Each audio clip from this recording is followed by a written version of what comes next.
మాజీ ఎంపీ విజయసాయిరెడ్డి తెలుగుదేశం పార్టీకి చంద్రబాబు గారికి అమ్ముడుపోయాడు అంటూ ఇప్పుడు వైఎస్ఆర్సీపీ అధినేత జగన్మోహన్ రెడ్డి సంచలనమైనటువంటి వ్యాఖ్యలు చేసిన నేపథ్యంలో ఈ అంశం మీద మనం పూర్తి స్థాయిలో విశ్లేషణ చేసుకుందాం. ప్రస్తుతం మనతో పాటున్నారు ప్రముఖ రాజకీయ విశ్లేషకులు అంకమరావు గారు. సార్తో మాట్లాడదాం. సార్ నమస్తే. సార్ నమస్తే. ఈరోజు మద్యం కుంభకోణం మీద జగన్మోహన్ రెడ్డి ఒక ప్రెస్ మీట్ పెట్టడం జరిగింది. ఆ ప్రెస్ మీట్లో భాగంగా జగన్మోహన్ రెడ్డి గారు ఆంధ్రప్రదేశ్లో ఉన్నటువంటి కూటమి ప్రభుత్వం మీద ఆయన నిప్పులు జరిగారు. ఈ 12 నెలల పాలనలో ఆంధ్రప్రదేశ్లో కూటమి ప్రభుత్వం విఫలమైందని, కూటమి ప్రభుత్వమే భారీగా అవినీతికి అవకతవకలకి పాల్పడి ఇప్పుడు వైఎస్ఆర్సీపీకి చెందినటువంటి నేతల్ని అన్యాయంగా అక్రమంగా అరెస్టులు చేస్తూ కక్ష సాధింపు చర్యలకి పాల్పడుతోంది, అసలు మద్యం కుంభకోణమే జరగలేదు అంటూ జగన్మోహన్ రెడ్డి చెప్పేటువంటి ప్రయత్నం చేస్తూనే విజయసాయిరెడ్డి తెలుగుదేశం పార్టీకి చంద్రబాబు గారికి అమ్ముడుపోయాడు అంటూ సంచలనమైనటువంటి వ్యాఖ్యలు చేశారు. ఏంటి సార్ అసలు జగన్మోహన్ రెడ్డి వ్యాఖ్యలు మనం ఎలా చూడాలి అంటే ఏం చెప్తారు? విజయసాయిరెడ్డి పార్టీకి పదవికి రాజీనామా చేసి వ్యవసాయం చేసుకుంటానని చెప్పని వెళ్ళిపోయాడు. వ్యవసాయం చేసుకుంటానని వెళ్ళిపోయేటప్పుడు నేను జగన్మోహన్ రెడ్డి గారికి చెప్పాను, భారతీరెడ్డి గారికి చెప్పాను, నాకు ఎన్నాళ్ళు సహాయ సహకారాలు అటు కేంద్రం నుంచి జగన్మోహన్ రెడ్డి నుంచి పూర్తి స్థాయిగా అందినాయి. కాకపోతే నేను ఇప్పుడు రాజకీయాల్లో ఉండదలుచుకోలేదు, అందుకని చెప్పని నేను వ్యవసాయం చేసుకుంటున్నాను అని చెప్పాడు. మామూలుగా నేను కూడా ఏమనుకున్నానంటే, నేను కూడా వ్యవసాయదారుడు కుటుంబం నుంచి వచ్చినాను కాబట్టి నిజంగానే వెళ్ళి వ్యవసాయం చేస్తాడేమో, చక్కగా అన్ని విషయాలను మర్చిపోయి మామూలుగా సిట్ వాళ్ళు కావచ్చు, ఈడీ వాళ్ళు కావచ్చు, సిబిఐ వాళ్ళు కావచ్చు పిలిస్తే సరే వచ్చి వాళ్ళకి ఇవ్వాల్సినటువంటి సమాచారాన్ని ఇచ్చేసి తన దాన్ని చూసుకుంటాడేమో. గతంలో చేసినటువంటి చాలా వాటికి ఇతనే కర్త క్రియ కర్మ కాబట్టి పాప ప్రక్షాళన చేసుకునే దిశగా అడుగులేస్తున్నాడేమో అని అనుకున్నాం. కానీ ఆంధ్ర రాష్ట్రానికి, పచ్చని పొలం లాంటి ఆంధ్ర రాష్ట్రానికి పురుగులు పడితే వ్యవసాయం చేసేవాళ్ళు ఏ విధంగా అయితే దాన్ని పురుగులను చంపేయటానికి క్రిమిసంహారక మందులు వాడతారో విజయసాయిరెడ్డి కూడా అలాంటిదే వాడుతున్నాడేమో అని చెప్పనే అనిపించింది నాకు ఇప్పుడు. ఎందుకంటే ప్రారంభంలో విజయసాయిరెడ్డి కావచ్చు, లేకపోతే ఎవరైనా ఆ పార్టీ నుంచి బయటకు వచ్చిన వాళ్ళందరూ కూడా జగన్మోహన్ రెడ్డికి తెలియకుండా బయటికి రారు. జగన్మోహన్ రెడ్డి తోటి కనుక విభేదిస్తే ఏం జరిగిద్దో వాళ్ళకి తెలుసు. బాబాయ్ గుర్తొస్తాడు, లేకపోతే రఘురామకృష్ణరాజు గారు గుర్తొస్తాడు, లేదంటే సత్యనారాయణ అని చెప్పని విశాఖపట్నం లోక్సభ సభ్యుడిగా చేశాడు కదా, వాళ్ళు గుర్తొస్తారు. ఇక మిగిలిన వాళ్ళందరి సంగతి తెలియదే ఉంది అని చెప్పనే భావించాం.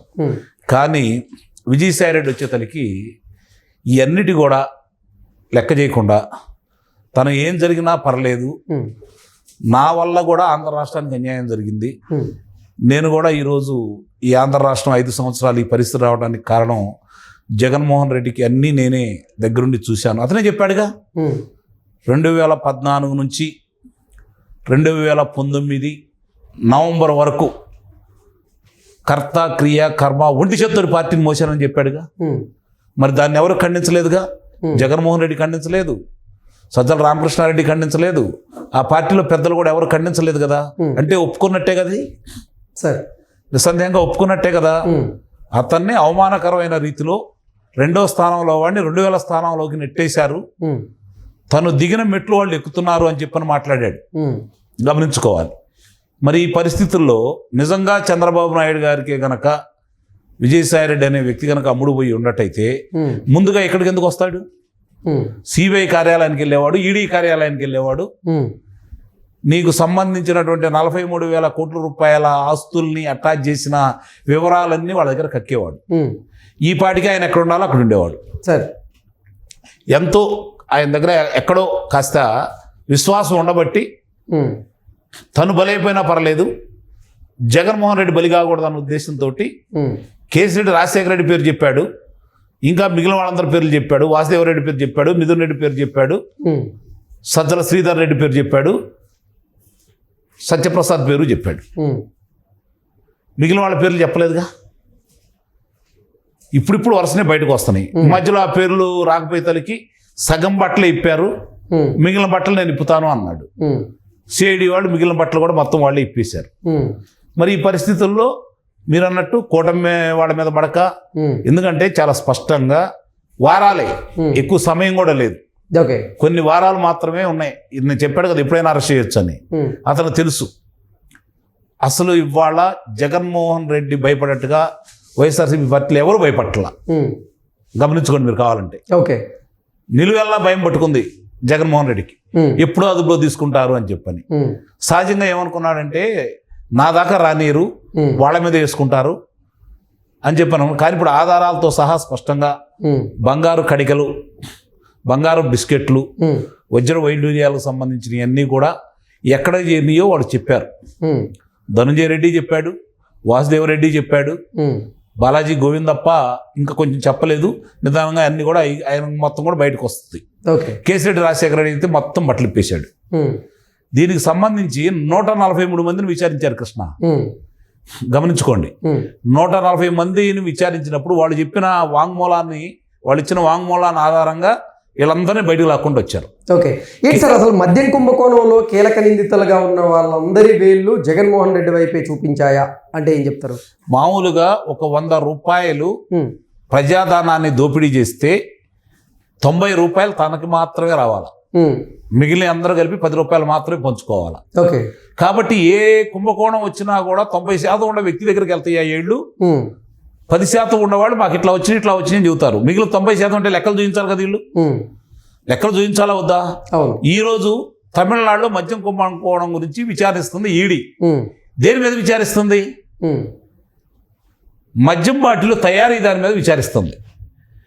మీరు ఆర్డర్ చేసి తీసుకున్నది ఎంత, ఈరోజు వినియోగించింది ఎంత, మిగిలిన ఎక్కడికి వెళ్ళింది అని చెప్పని అడుగుతా ఉన్నాయి. ఆంధ్రాలో కనపడుతున్నాయా, లేకపోతే ఒరిస్సాలో కనపడుతున్నాయా, తెలంగాణలో కనపడుతున్నాయా, ఢిల్లీలో కనపడుతున్నాయా, ఇవన్నీ ఎక్కడికి వెళ్ళినాయి అని చెప్పనే విచారిస్తానే ఉంది కదా. అంటే పిల్లి పాలు తాగుతూ కళ్ళు మూసుకొని నన్ను ఎవరిలో చూడలేదనుకున్న సందంగా ఈరోజు విస్తృతంగా గూగుల్ టేక్అవుట్ ద్వారా ఎక్కడి నుంచి ఎక్కడ మాట్లాడుకుంది, ఏమేమి మాట్లాడుకుంది అన్ని వివరాలు బయటకు వస్తున్న ఈ సందర్భంలో ఇప్పుడు ఎవరికి చెప్పుకుంటావు నువ్వు? జగన్మోహన్ రెడ్డి ఈడీకి చెప్పుకుంటావా, సిట్టుకి చెప్పుకుంటావా, ఆంధ్ర రాష్ట్ర పోలీసులకు చెప్పుకుంటావా, నీ సహచరులకు చెప్పుకుంటావా? నువ్వు నిర్దోషమని ఎవరికి చెప్పుకుంటావు? ఎవరు నమ్మే పరిస్థితుల్లో లేరు. పోనీ ఆంధ్ర రాష్ట్ర ప్రజానీకం నమ్ముతారు అంటే వాళ్ళు ఇప్పుడు ఎప్పుడు అని చెప్పి ఎదురు చూస్తా ఉన్నారు. ఇక అడుగున్నర దూరం మాత్రమే ఉంది. ఓకే, అడుగున్నర దూరం మాత్రమే ఉంది. అది వారం కావచ్చు, ఏదన్నా కానీ ఆగస్టు 1వ తారీఖు లోపు జగన్మోహన్ రెడ్డి కారాగారంలో ఉండడం అనేది జరిగే పని. ఇందులో ఎలాంటి సందేహం అయితే ఏమి లేదు. కాకపోతే ఇక్కడ మీరన్నట్టు దీనికి సంబంధించిన వివరాలన్నీ కూడా ఒక్కోళ్ళు మొత్తం గుట్లంతా బయటకి ఇప్పుతూ, ఎందుకంటే తినీళ్ళు మొత్తం వాళ్లే లాక్కొని కేసిరెడ్డి రాజశేఖర రెడ్డి పేరు తొలి ముద్దాయిగా పెట్టినప్పుడే అతనికి కడుపు మండిపోయింది. నాకేంటి సంబంధం? అందుట్లో వాళ్ళు తినంగా చేతి నుంచి కింద పడ్డ మెతుకులు మాత్రమే కదా నేను తింద మాత్రం వాళ్లే కదా, నేను ఒక్కడనే నా పేరు చెబుతారని చెప్పి అతను వరుసనే చెప్పుకుంటూ వస్తున్నాడు. మిగిలిన అందరూ ఒక్కొక్కడు చెప్పుకుంటూ వస్తున్నారు. అంతిమంగా ఎవరయ్యా అంటే భార్యాభర్త పేరు మీదే చెబుతున్నారు. కాబట్టి జగన్మోహన్ రెడ్డికే కదా ఇవన్నీ జరిగేది. అందుకే అతను భయపడిపోతున్నాడు.